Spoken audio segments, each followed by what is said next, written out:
Muito obrigado por ter aceitado o convite, professora Clarissa. Começamos a gravação. A senhora tem a palavra. Muito obrigado. Então, tá. Obrigada, Daniel. É um prazer falar com vocês aí, com o grupo de estudos, o grupo de alunos e outros convidados aí que estão acessando essa, né, a gente fez essa combinação, né, de repetir a aula que eu fiz presencial no semestre passado. E o tema, né, atuação extrajudicial em direito de família, ele é muito ligado com a minha área de atuação, como tu comentaste, né, eu na atividade como tabeliã substituta na Grande Porto Alegre, todos os dias, né, tenho contato, tenho a prática, né, de conseguir, de forma extrajudicial, né, desempenhar as atividades ali a partir dessas, assim, dessa abertura que nós tivemos a partir da Resolução 35, lá de 2007, né? Então, vou falar um pouquinho de o que se faz no tabelionato, porque as pessoas têm, às vezes, a impressão equivocada que no tabelionato a gente só reconhece firma, né? Só carimba e assina, e a nossa atuação é muito maior do que essa, né? Na nossa atividade. E aí, claro, vou falar daquilo que é mais afeta ao direito de família, pela natureza e da tua disciplina, do teu grupo de estudos, né? Então, assim, lá no cartório, né, a partir da resolução 35, a gente tem a possibilidade de fazer inventários de partilhas, sobrepartilhas na via extrajudicial, separações, nomeação de inventariante, divórcios extrajudiciais, né? Claro, tudo isso deve se dar de maneira consensual. Então, a gente vem, né, às vezes, de uma graduação e de uma ideia de que tudo se resolve no processo, no litígio, que o processo é demorado. E quando a gente tem contato, né, com a atuação dos tabelionatos e com aquilo que no nosso dia a dia a gente desenvolve, eu vejo, assim, tudo de uma outra forma, né? De um ano e meio para cá, mais ou menos, desde que eu estou ali no tabelionato, eu vejo isso de uma forma muito feliz, assim, né? Quando em 2 meses, em 1 mês, e às vezes de um dia para o outro a gente consegue resolver, né, em alguma medida, as questões dos nossos, daqueles que buscam serviços extrajudiciais, serviços de cartório. Então, isso, na nossa prática, sem dúvida alguma, muda muito a nossa visão também do processo, porque não deixa de ser processo. Esses atos que eu comentei, que estão na Resolução 35, todos eles, né? Então, uma escritura de inventário, uma escritura de sobrepartilha, uma nomeação de inventariante, uma separação, uma conversão de separação em divórcio, um divórcio, todos eles precisam da atuação de um advogado. E na via extrajudicial, sem dúvida alguma, o que a gente percebe, e digo isso pela prática, porque antes de estar no tabelionato, eu advoguei por 13 anos e via, né, e fui moldada nessa cultura do litígio e não, tudo é processo, a gente resolve na via judicial e daqui a pouco abre-se, né, um outro mundo, né, um outro olhar que permite justamente a resolução, né, a resolução de conflitos, né, a resolução daquela demanda que, às vezes, um inventário demora lá 2, 3, 5 anos para se resolver. E, na via extrajudicial, tem situações, como eu comentei, que em um mês, está tudo resolvido. Já fiz inventários que, sei lá, em 3 semanas estava tudo sendo resolvido. E, óbvio, né, a questão da graduação, a gente, na atuação dos advogados no extra, né, é muito mais próxima, né? No processo judicial, o que acontece? Tu vai tentar falar com o juiz, tu vai falar com o assessor, tu fica, né, com uma série de barreiras. E quando a gente tem a atuação no extrajudicial, o contato, né, é diário, né? Eu recebo advogados praticamente todos os dias, a gente conversa, a gente estabelece até, né, uma espécie, não de aconselhamento, mas às vezes o advogado vai lá para trocar uma ideia, olha, o meu cliente precisa disso, o que poderia ser feito, eu pensei por esse caminho. Então, é um outro olhar, né? E para aqueles que estão na graduação, e a turma é de 9º semestre, né, turmas assim já que estão mais para o fim, eu digo, sempre é uma boa porta de entrada para atuação enquanto advogados, esse ingresso, né, pelo extrajudicial, né, é um ambiente mais acolhedor, né, como eu digo, a gente vê o resultado muito mais rápido, né, eu já tive algumas experiências na época da advocacia, de inventário, mas estava todo mundo de acordo, enfim, foi judicial por conta lá de um testamento que a falecida tinha feito, e aí, enfim, teve que ser judicializado. E todo mundo de acordo, eu e o outro advogado peticionávamos em conjunto, tudo aquilo, era um bem só, os herdeiros todos concordaram, tudo certo, e o inventário durou quase 2 anos, né? E isso num tabelionato, no extrajudicial, pelo menos no que eu trabalho, né? Isso é inadmissível, né? A gente realmente tem uma atuação bastante diligente, em apoio também, né, a atuação do advogado, por exemplo, lá no cartório, e isso é uma prática de todas as serventias, as judiciais, a gente faz o preenchimento da DIT, né, o que é essa DIT? É uma declaração, deixa eu abrir aqui, Daniel, que eu não estou vendo os seus comentários aqui do bate-papo. Às vezes, Eu tô assim, Clarice, enquanto tu fala, eu tô botando no chat, mas para os alunos da graduação. Ah, Então, tá. o Achei que que era aparecer no comigo. chat, fica tranquilo que daqui uns 10, 15 Tá, minutos eu te faço um aceno tá. e aí eu te transmito as Perfeito, perguntas deles. Mas eu tô perfeito. dialogando contigo para ajudar eles. Tá. Perfeito.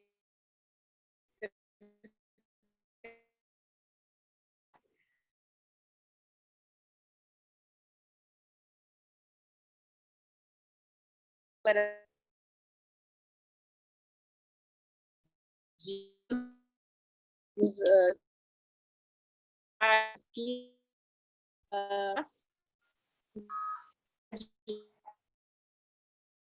que a gente encontra. E para aquele advogado que está começando a atuar, e sempre,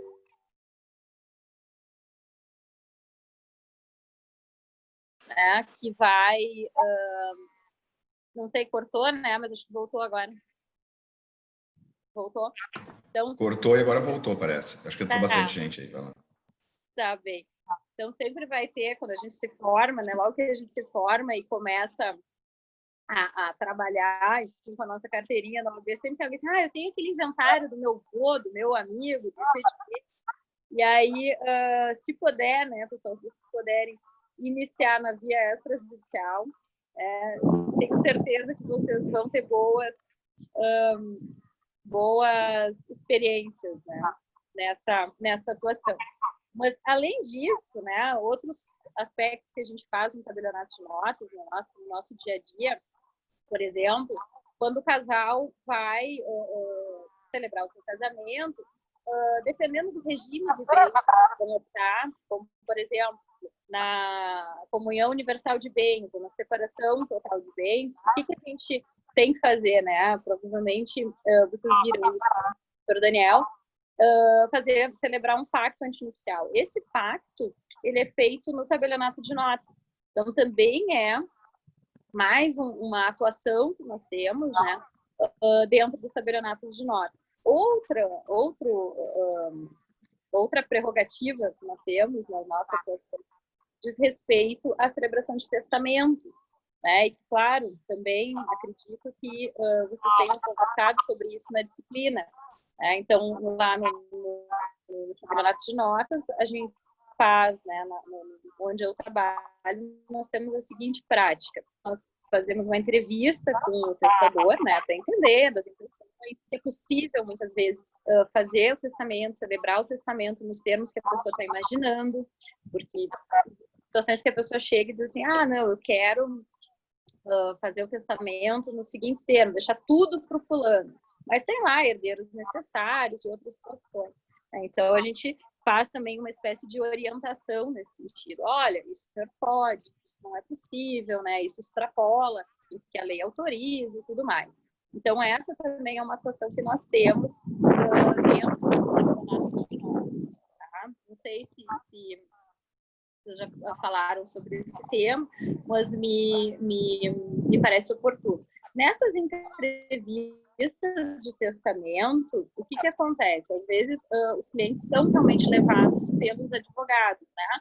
Até para fins de, vamos dizer assim, planejamento sucessório e outras situações que os advogados indicam para os clientes a título de solução para algumas questões. Então, os advogados até acompanham, mas normalmente, o que a gente faz? Tem um momento dessa entrevista que é só nós, né, o tabelião titular ou os seus substitutos e o testador. Então, a gente pede licença, né, para o advogado, entende, né, a atuação dele ali, mas tem um momento que é realmente reservado entre o testador e o tabelião. E é necessário, né, a gente tem que entender qual é a vontade daquela pessoa, se eventualmente tem algum tipo de indução, ou até vai saber, né, em algumas situações, até algum tipo de coação. E aí, obviamente, isso não seria celebrado, né? Então, a gente tem esse momento reservado para entender, né? Claro, em algumas situações realmente muito excepcionais, pode acontecer, né, da pessoa falar, olha, não, eu vim porque ele mandou, né, eu estou fazendo isso por fulano, e aí, bom, aí, claro, não vai ser celebrado. Mas de toda sorte, a gente tem essa política, né, de ouvir só o testador em algum momento, tá? Alguns cartórios, o que eu sei, assim, né, alguns fazem essa entrevista com, né, assim, uma forma mais breve, mas a gente tem todo um cuidado, né? O testamento realmente é um ato que pressupõe uma solenidade, uma observância a previsão legal, não que os outros atos não tenham, né? Mas, enfim, então a gente tem esse cuidado e essa política. Claro, agora em tempos de pandemia, né? Em tempos de restrição de circulação, etc., houveram algumas situações onde, bom, a gente conversou com o testador, enfim, viu também, né, da capacidade, da disposição de vontade, se era possível ou não, através de meios virtuais, né? E aí, realmente, a pessoa só compareceu no dia de assinar o testamento. E aí, na ocasião do testamento, acho que isso é interessante, né? Não sei se todos sabem, mas sempre deve haver duas testemunhas acompanhando o testador, né? Pessoas, obviamente, não ligadas ao beneficiário, pessoas que não têm um vínculo, né, ou com os beneficiários, pode ser mais de um. E aí eles comparecem também nessa solenidade como testemunhas, são qualificados, tudo certinho na estrutura de testamento, tá? Mas realmente a questão, né, ela é só com o testador e, eventualmente, se ele está acompanhando o advogado permanece até um momento, depois a gente pede licença para o advogado, depois o advogado retorna, enfim. Tá? Essa é uma prática que nós temos lá. Tá? Bom, falando um pouquinho mais da resolução 35, né? Tem alguns aspectos da resolução, e aí vejam, né, de 2007 para cá, já faz um certo tempo, né, praticamente 13 anos da resolução, esse ganho, né, que os tabelionatos tiveram de trazer para os serviços extrajudiciais escrituras que se dão, né, que vão se dar de forma consensual entre as partes. O que permanece, vamos dizer assim, né, claro, situações onde há litígio, situações onde há interesse de menores ou incapazes, enfim, isso permanece no judiciário. Mas aqueles casais ou aquelas famílias que estão de comum acordo, né, sobre partilha de bens, que estão de comum acordo sobre o término da relação marital, eles podem, e aí, claro, isso é um crescente, fazer todos os atos, praticar os atos nos tabelionatos de notas. Tá? Então, sem dúvida, né, como eu comecei a fala comentando com vocês, isso é um ganho no aspecto temporal, né? Então, assim, a duração desse processo é muito menor, há uma celeridade, há uma proximidade, então há essa troca, né? E também a questão do custo, né? Os serviços dos tabelionatos, eles têm um custo vinculado a uma tabela de emolumentos no Estado do Rio Grande do Sul, que é expedida pela Corregedoria Geral de Justiça, todo dia 1º de janeiro. Então, quando troca o ano, muda a tabela de emolumentos, há uma pequena correção. E mesmo assim, digamos, né, nós estamos falando de um patrimônio lá de, sei lá, 5 milhões de reais no inventário. O valor, isso aí na escritura, claro, não havendo sessões, enfim, pegando uma escritura com partilha legal, tudo certinho, seria uma escritura que bateria no teto ali em torno de 4 mil reais. E esse mesmo valor, né, no processo judicial, gente, seria, sei lá, 4 vezes mais esse valor a título de custo. Então, também isso é um ponto que muitos advogados se dão conta, né?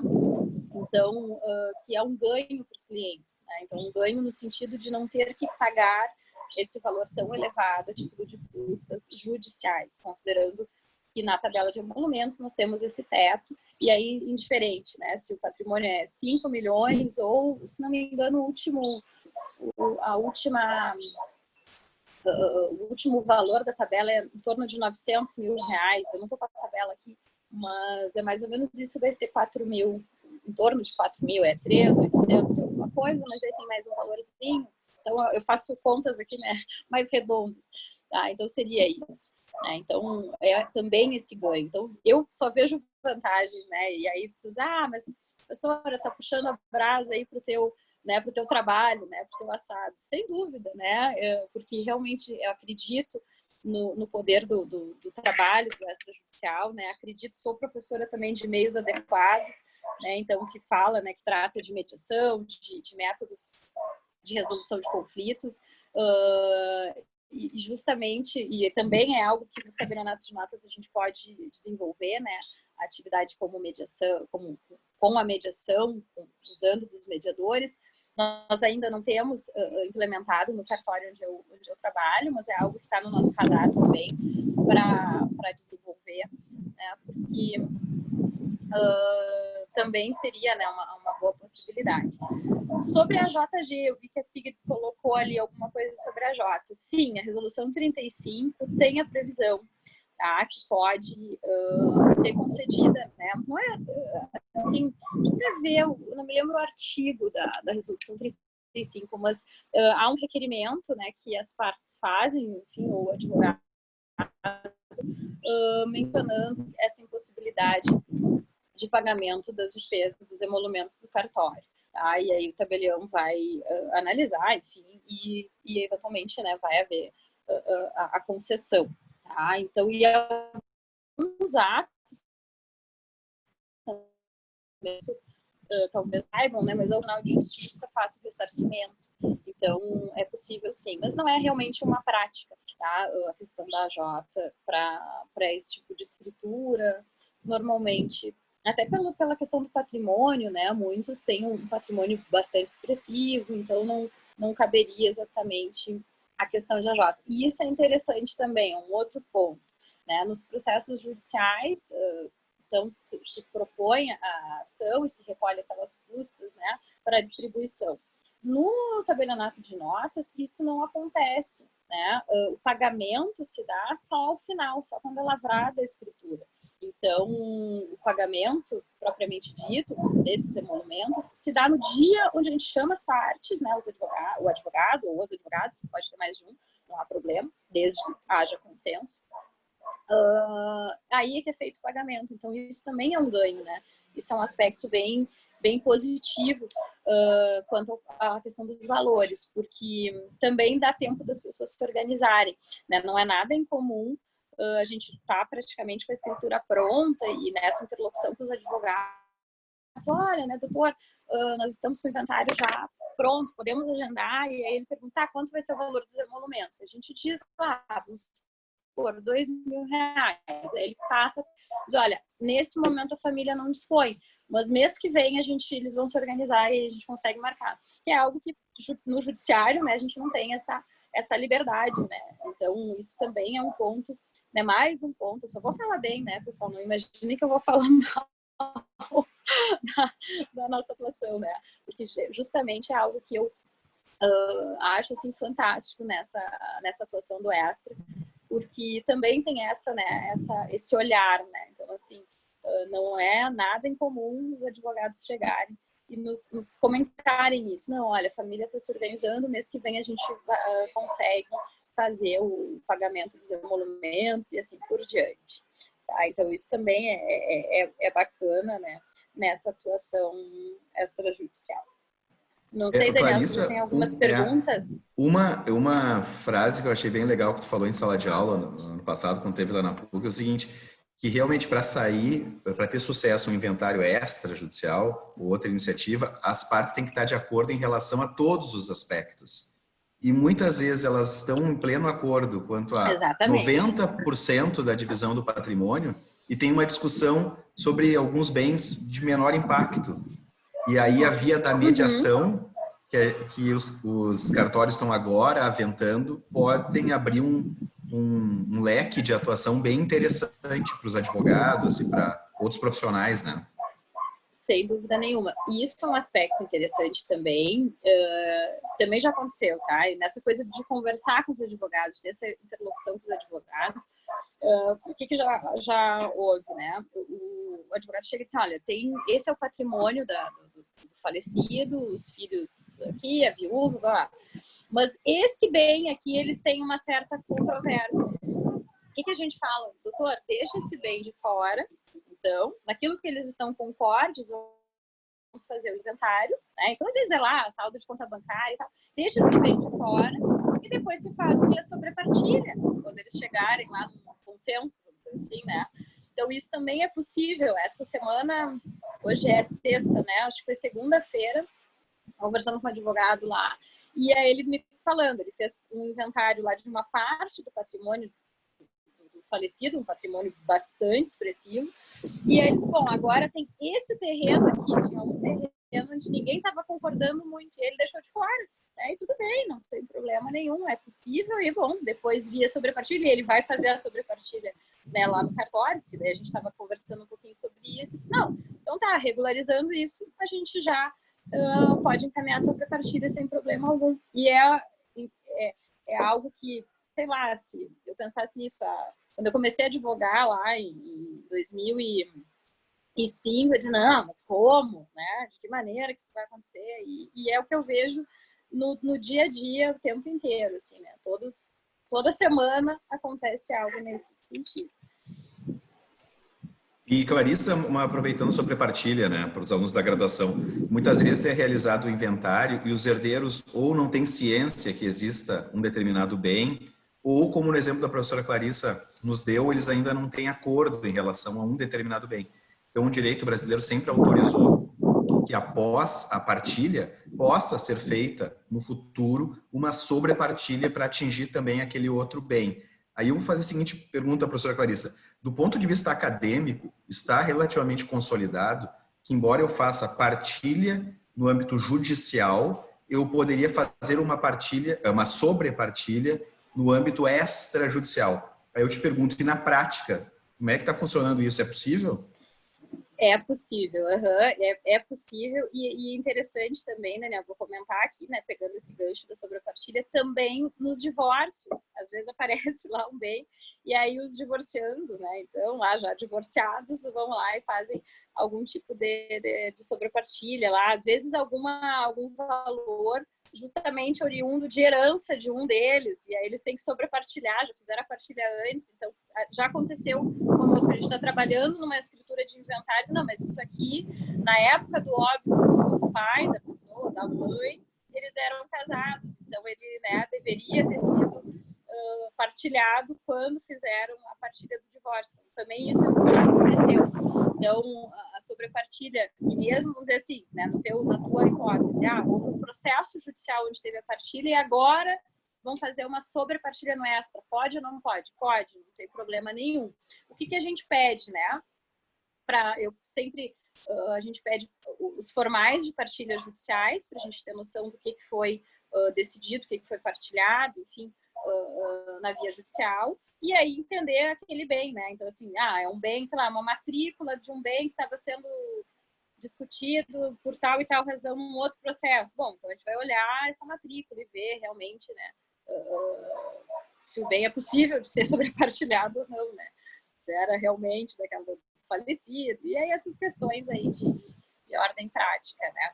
E um outro aspecto que a gente faz mais excepcionalmente, né, me lembro assim de acho que umas 4 nesse ano aí, um ano e meio no cartório, a escritura de inventário negativo. Não sei se tu já chegasse a comentar com os alunos sobre inventário negativo, que está previsto na resolução 35. Eu não vou me lembrar o artigo, mas eu sei que está ali, tem um artigo expresso falando do inventário negativo, né? Então, assim, os herdeiros promovem a escritura de inventário, né, para mostrar que o falecido não deixou bens, não deixou absolutamente nada, né? Às vezes, claro, ele tinha lá um processo de execução, alguma situação né, de cobrança, enfim, um eventual direcionamento para os seus herdeiros, aí eles já fazem. Pelo menos em umas situações, as filhas do falecido me disseram isso, não, é que estão agora querendo nos cobrar algo que era do pai, mas a gente, né, não tem, nós não temos bens, ele não deixou bens, etc. e tal.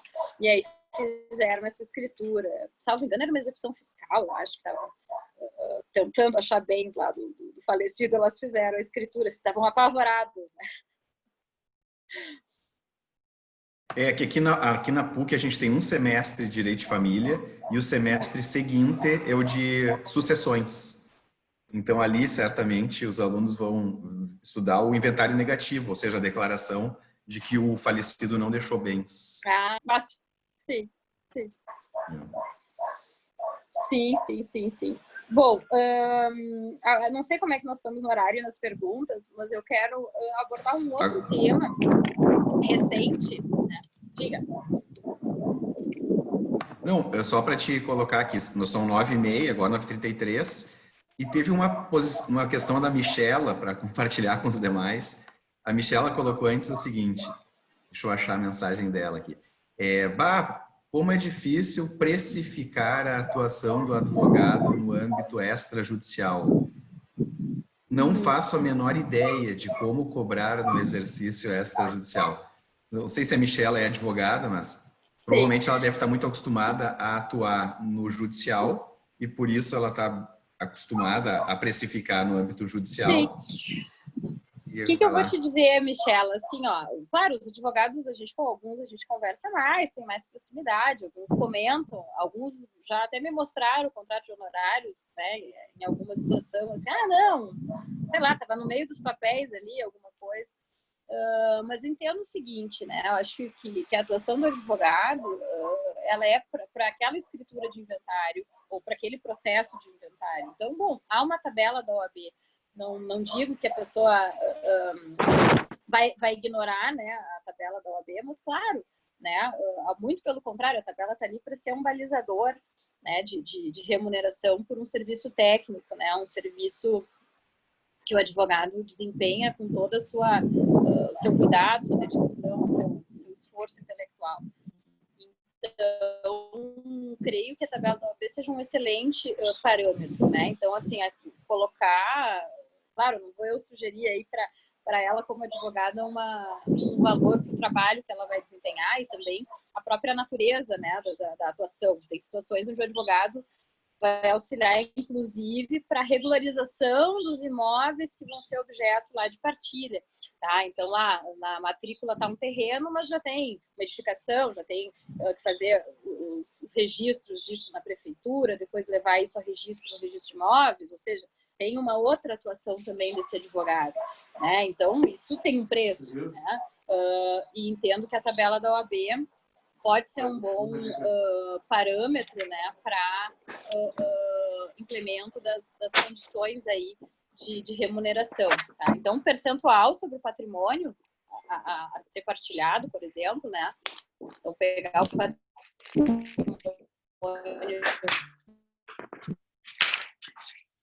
total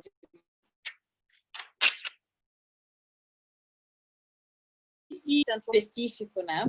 Isso não teria problema. Não sei se contemplou Acho que foi um bom norte. Não sei se estão me escutando agora, talvez tenha dado um problema no sinal da internet. Mas eu também queria ponderar com a Michela que muitos advogados têm também como baliza o tempo de horas técnicas, né? O volume de horas que eles vão dedicar em cada processo. Então, por exemplo, muitos colegas e eu quando o cliente opta pela via extrajudicial, para mim, particularmente, é um cenário melhor do que a via judicial. Eu sei que eu vou trabalhar um volume de horas menor do que eu trabalharia na via judicial. Então, esse é um outro norte para ser ponderado. Sem dúvida, né? A questão da hora técnica eu acho um parâmetro muito adequado também, porque, sem dúvida, no extra o trabalho é um pouco menor, né? Realmente, todo mundo de acordo, talvez tu vá fazer 1, 2 reuniões com os herdeiros e depois vai encontrá-los só no dia de assinar a escritura, então, né, realmente é mais light, assim, né, o trabalho do advogado, certo? Alguns aspectos, eu acho, né, que eu queria só ponderar aí para o pessoal, né, que está no grupo de estudos ou na graduação, diz respeito a uma resolução que entrou em vigor agora em maio, 6 de maio, a resolução 100, que fala dos atos eletrônicos, né, do e-notariado, que é uma ferramenta que nós passamos a usar, então, enfim, 10 dias para cá. Tá? O e-notariado, ele vem, assim, realmente como um aspecto revolucionário, né, para o âmbito dos cartórios, onde a gente pode celebrar escrituras, inclusive de testamento, tá? Eletronicamente. É claro, existem requisitos, obviamente, né? Não vai, a gente não imagina, justamente pela fé pública que a nossa atividade pressupõe, pela segurança jurídica, que é o aspecto, né, que a gente enxerga nos nossos serviços, né?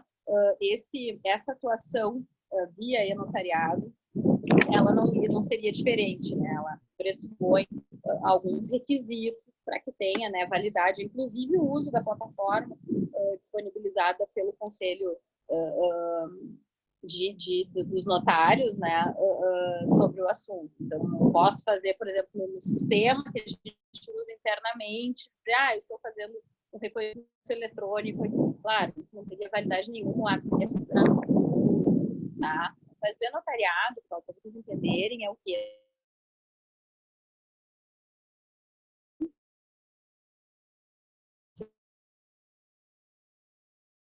Pode assinar uma escritura pública eletronicamente. Claro, um dos requisitos de validade disso, para além, obviamente, da assinatura, é a verificação, né, do aceite das partes sobre o ato que estão celebrando, né, e a realização de uma videoconferência. Tá? Então, são atos que a gente celebra utilizando, por exemplo, essa ferramenta que nós estamos aqui. Então, através de um aplicativo de videoconferência, claro, validado pelo Colégio Notarial do Brasil,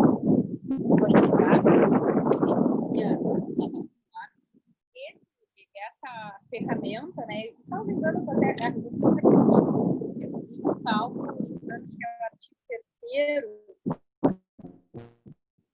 artigo 3º, né, que traz os requisitos para a prática do ato notarial eletrônico. Ele diz, mas o que é um ato notarial eletrônico? Tudo isso que a gente estava falando agora, então, uma escritura de testamento, uma escritura de inventário e partilha, uma escritura de divórcio, uma procuração, todos esses atos, a partir de então, a partir da resolução 100 do CNJ, podem ser feitos eletronicamente. Então, esse certificado, os cartórios do Brasil inteiro, isso que é interessante. Então, né, os tabelionatos de notas eletrônicas, tá? Não há custo para o usuário, custo zero para o usuário. Então, vocês aí vão na notas, eu quero ter meu e-notariado, meu certificado, por exemplo, é gratuito e a partir disso vocês podem fazer atos, né, praticar atos eletronicamente. Isso é um ganho incrível, né, pessoal? Porque também, né, nesse momento que a gente está vivendo, a edição dessa resolução assim foi muito feliz, né, porque nos autoriza a prática de atos sem necessariamente as pessoas terem que se deslocar. Claro que tem requisitos, né, tem a questão da territorialidade, tem esses requisitos da própria videoconferência, então o ato notarial eletrônico tem que ter videoconferência notarial para captação do consentimento das partes sobre os termos do ato jurídico, né, a concordância expressa das partes, porque isso, quando a gente lê a escritura, a gente sempre pergunta, está tudo certo, estão de acordo, é esses termos que vocês convencionaram, a assinatura digital das partes exclusivamente pelo sistema do e-notariado. Com tudo isso, vem, né, com essa resolução. É uma resolução curtinha, são acho que 50 artigos, se não me engano, e vale a pena, porque certamente, quando vocês começarem a atuar junto ao tabelionato de notas, vocês deverão usar, né, creio eu, o e-notariado. E também um outro aspecto que é legal é a questão da escritura híbrida. Então, eu posso ter uma parte das pessoas presenciais no cartório e outra parte deles assinando, enfim, praticando o ato eletronicamente, usando a videoconferência, tudo nesses termos. Não sei, Daniel, como é que estamos de tempo? Perguntas? Assim, até eu estava buscando aqui, enquanto a professora Clarissa falava sobre esse tema, que é super importante, é o principal, eu diria, nesses últimos dias, que é a possibilidade de divórcios online, né? Eu estava vendo que o Zero Hora Dona, a última edição, estou vendo aqui pelo Dr. Google, trabalhou o volume, uma matéria, o volume de divórcios que nos outros países que passaram antes da pandemia, já se tem dados que subiram muito durante a pandemia o volume de divórcios na China, nos países europeus, e o Brasil, com o epicentro aqui pela matéria do Dona, também já tem dados de um boom, é a expressão que a matéria usa, um boom no número de divórcios. Para mim, cortou um pouquinho, então eu faria a seguinte pergunta agora. Vamos imaginar que o casal está confinado e deseja, então, se divorciar e entrou em pleno acordo quanto a todas essas questões. Aí eles vão fazer um contato com um advogado, pode ser pelo telefone, tranquilo, através dessas reuniões, remetem a documentação necessária para o advogado via motoboy, por exemplo. Quero evitar contato pessoal ao máximo. Aí o advogado recebeu... Manda por e-mail. Por e-mail, boa. Por e-mail. Melhor ainda. O advogado recebeu toda essa documentação e fez as reuniões necessárias com os clientes. Aí ele quer te acionar, o tabelionato. A partir desse momento tem uma cortadinha aqui na minha internet. Então tu poderia repetir como é que vai ser essa interação entre o advogado e o tabelionato diante dessa resolução? O que os advogados já fazem, tá, Daniel? Isso mesmo antes da resolução eles fazem, e não só os advogados, claro, nas escrituras lá, sei lá, de compra e venda, os corretores fazem e tudo mais. Eles remetem a documentação para nós por e-mail, entende? Mandam tudo por e-mail. Então, digitaliza, sei lá, certidão de casamento, os documentos dos filhos para comprovar que os filhos são maiores, né, e capazes, enfim.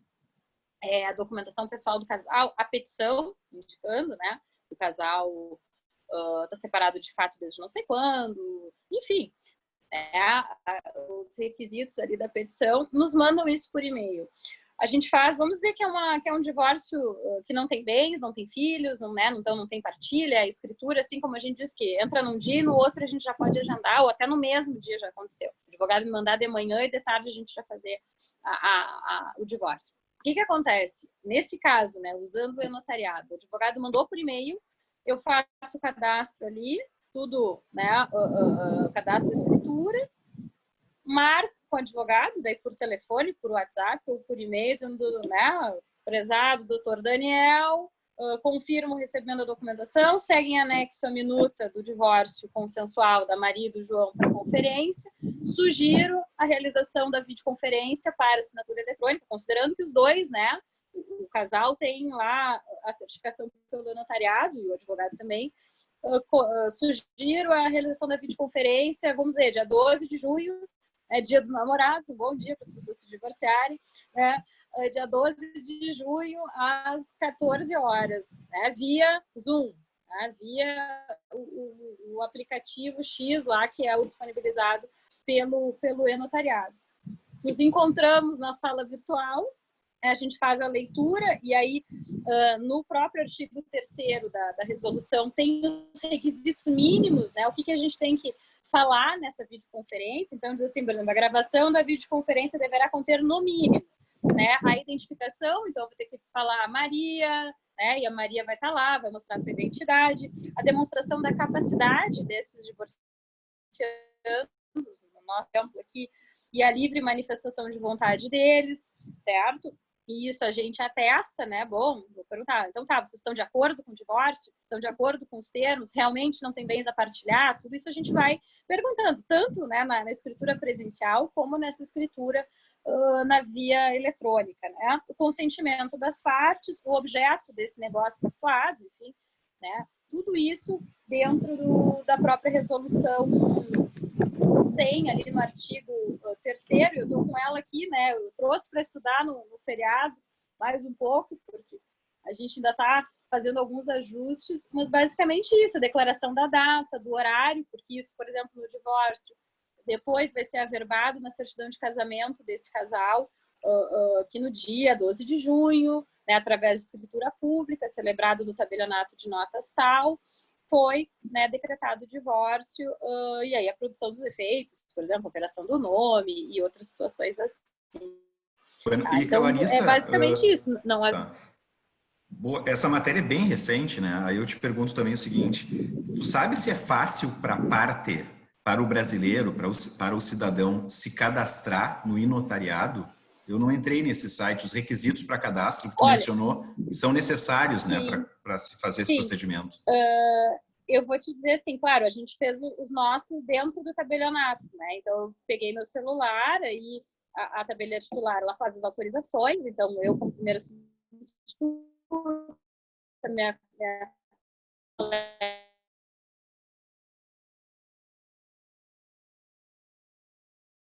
o usuário, ele vai precisar ter, né, essa identificação dele em algum tabelionato, por exemplo, para conseguir fazer a utilização. Porque imaginemos que o divorciando tem lá a sua ficha, né, vou chamar assim, porque é como, né, vulgarmente não, é cartão de assinatura que a gente fala, né?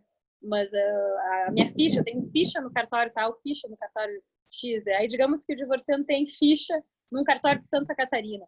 Esse sistema notariado, ele propõe uma integração dos sistemas dos cartórios para nós, né, dentro da nossa atividade notarial, acessarmos. Então, eu consigo ver a tua ficha, né, a ficha do divorciando lá em Santa Catarina, e aí consegue fazer a emissão desse certificado dele via e-notariado. A princípio é realmente muito simples.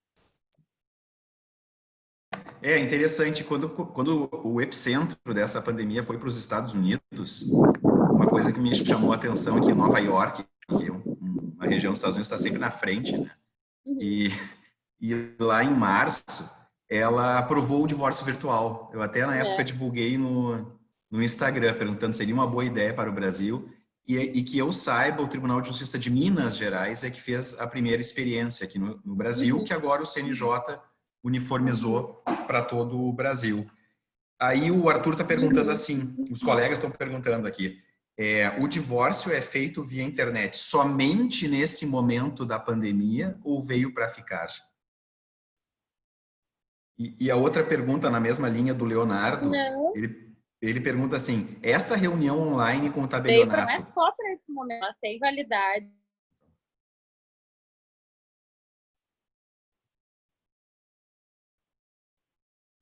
Acho que a minha internet está ruim.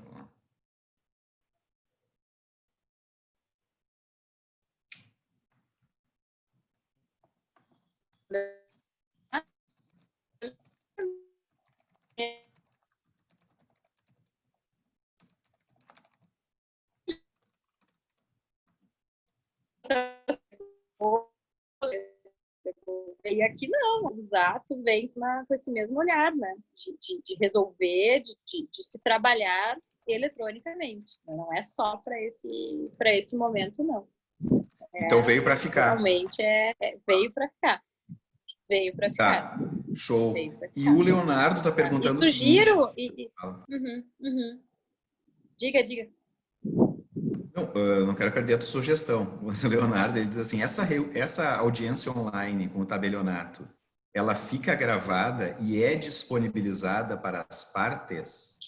Olha, ela fica gravada, tá, no sistema. Isso é algo que a gente estava conversando internamente lá no cartório, porque ela fica gravada na plataforma do Colégio Notarial, tá? Então, ela fica disponibilizada ali. Mas nada impede que os tabelionatos também tenham uma cópia, vamos dizer assim, dessa gravação, né? E as escrituras, mesmo, né, de divórcio ou de inventário, elas não são, não tem um segredo né? Não é o segredo de justiça, como a gente tem, né? O segredo de tramitação. Elas são públicas. Então, creio, né? E isso a gente não teve na prática, não tivemos na prática ainda, né? De haver uma requisitada, eu quero ver a videoconferência que foi realizada no dia X. Mas creio que não teria nenhum impedimento para isso também. Né? Eventual, claro, disponibilização para quem teria, né, eventual interesse, né, também para acessar. Porque tem a questão também da imagem, então isso é algo que a gente teria também que verificar, né, da pertinência de disponibilizar uma sessão dessas, né, considerando que a escritura pode ser disponibilizada pública. Então, legal. Indo nessa linha, entendo que poderia ser disponibilizado sim. Mas realmente é algo que não tem nem um mês, e que não tivemos esse desafio ainda, né, de nos perguntarem, olha, quero acessar a videoconferência X feita pela Maria. Né? Aqui, como alguns colegas mencionaram no chat, que cortou um pouquinho a primeira resposta, então vamos passar para eles. Pelo que eu entendi, a professora disse o seguinte, provavelmente essa conquista do divórcio online veio para ficar. Foi instaurado em razão da necessidade, em razão da pandemia, mas como todo mundo vai se adaptar e vai ser positivo, deve seguir, certamente vai seguir nos próximos anos, né, para ficar. Isso, não tem dúvida, né?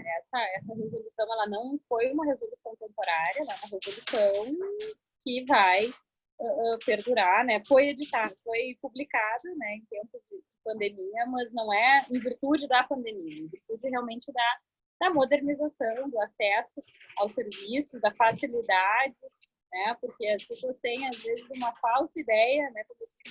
No tabelionato só carimba, assina, é burocrático, muito pelo contrário, né? A gente sabe o quanto o trabalho dos cartórios agiliza, é efetivo, é rápido, tem, como eu digo, né, esse ambiente muito mais acolhedor até para a atuação do advogado, a possibilidade de troca, né, e essa duração realmente muito menor dos processos, né? Realmente é muito, muito efetivo. O trabalho é muito gratificante assim, a gente resolver, né? Eu sinto muito isso, assim, né? Cada divórcio, cada inventário, ou as compra e venda, né? Que a gente faz as escrituras de compra e venda, de doação, a gente se sente assim resolvendo um pouco, né, a vida das pessoas. Isso é muito, muito feliz, é muito gratificante mesmo. E por isso que eu gosto do que eu faço na minha atuação junto ao tabelionato. Legal. E a sugestão que eu ia dar é o seguinte, pessoal, tanto da graduação como do seu grupo de estudos, dos outros colegas que estão aí nos assistindo, deem uma olhada na resolução 100, tá? Façam essa leitura, né? Ela é uma resolução curtinha e, sem dúvida alguma, pessoal, em algum momento vocês vão usar, né, desses serviços dos cartórios por via do e-notariado. Tá? Então, seja para fazer uma procuração pública, para assinar uma escritura, para, né, acompanhar lá uma escritura de divórcio, de inventário, enfim, tá? Porque ela é aberta para todos os atos. O que a gente ainda não tem, por exemplo, é aquele reconhecimento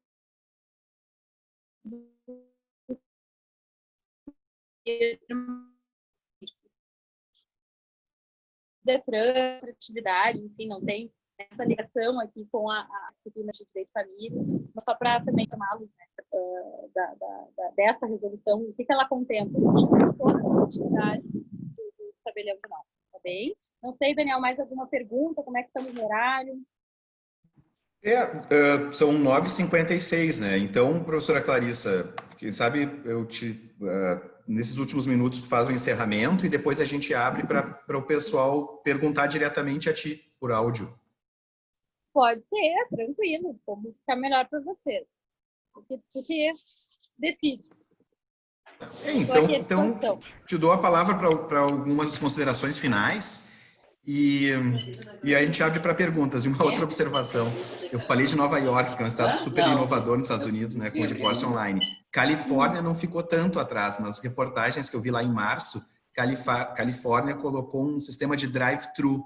em Nossa. que o casal entrava num estacionamento imenso, nos estacionamentos ao longo do estado, e entrava casado e no guichezinho conseguia o divórcio. Então, Excelente, né? cada país está tentando adaptar, né? Mas não é em Las Vegas que o pessoal casa, assim, que é no passe de mágica. Tem que ser, né? Tem que ter o drive-thru do casamento do divórcio. É tudo coerente. Bom, mas assim, só para fechar também, você havia perguntado, né? Se cresceu o número de divórcios lá para nós. Gente, sei lá, todo dia chega pelo menos um encaminhamento para mim, né, por e-mail, de divórcio, tá? Claro, os meus colegas também ali que encaminham também recebem. Então, vamos dizer assim, por semana a gente tem em média lá 5, 6 pedidos de divórcio, desde que começou a pandemia. Antes a nossa média era em torno de 3 pedidos por semana, então praticamente dobrou o número de divórcios. E um aspecto interessante só do divórcio, que também, volta e meia eu comento aqui com os advogados, olha só, eles não estão ainda concordes quanto à partilha, mas eles querem se divorciar, pode? Pode. Também a gente pode fazer escritura de divórcio, e aí no item relacionado aos bens, a gente coloca lá que há bens a partilhar, o que eles farão oportunamente. Tá? E aí, bom, divorciados estarão, né, a partir daquela data, e aí só vai realmente restar depois a celebração de uma outra escritura para tratar da partilha dos bens. Então, eu quero, né, Daniel, de qualquer maneira, eu sei que ainda tem as perguntas, mas agradecer essa oportunidade, né, de conversar um pouquinho com os seus alunos. Claro, nas nossas aulas presenciais, na outra ocasião, levei, né, um modelo de escritura, a gente tem uma interação um pouco diferente, mas é um prazer, porque também, naquela ocasião, nós não tínhamos, né, a resolução sem para comentar, então, não tínhamos a pandemia e esses aspectos aí do crescente número, né, de divórcios e tudo mais. Mas, de qualquer maneira, agradeço muito a oportunidade de conversar com vocês, me coloco à disposição. Tá? O meu e-mail pode disponibilizar para os seus alunos, o meu Instagram, eles tendo alguma dúvida, pode me mandar por direct ali também, pode me mandar por e-mail, meu Instagram é @ccarello, Instagram @ccarello, Daniel. @ccarello, e o meu e-mail é clarissacarello@hotmail.com. Tá? Então, fiquem bem à vontade, né, para conversarmos aí de alguma dúvida que vocês tenham, especialmente também aqueles que estão ingressando aí na atividade como advogados, né? Então, que tenham alguma dúvida, querem encaminhar um inventário, um divórcio, como é que eu faço? Eu gosto muito de atender os advogados, né? Enfim, como eu disse, 13 anos eu advoguei, e sei como é bom a gente poder contar, né, com alguém para nos ouvir, nos orientar quando a gente está com alguma dúvida, mesmo tendo uma certa experiência, e mais ainda quando a gente está iniciando na carreira, tá? Muito bem, muito obrigado. Foi super esclarecedora. Está todo mundo aqui te elogiando aqui no chat, professora. Então agora eu vou abrir para todo mundo. Quem quiser colocar o vídeo, já não é mais 8 da manhã, como disse antes a Michela, já são quase 10, né? Então o pessoal pode ligar o Agora já vídeo pode. e pode perguntar diretamente para a Clarissa. Clarissa, tu tem um comando aí, record, que eu acho que é tu que consegue encerrar a gravação. Então a hora que tu quiser encerrar a gravação tá contigo. E eu gostaria de ouvir a gurizada aí, tô vendo a Laura Rosito, a Aline Schnell. Coloco encerrar? Não. Eu acho que é encerrar a gravação. Não a reunião, a gravação, o record. Interromper. Isso, interromper. Tá, eu vou botar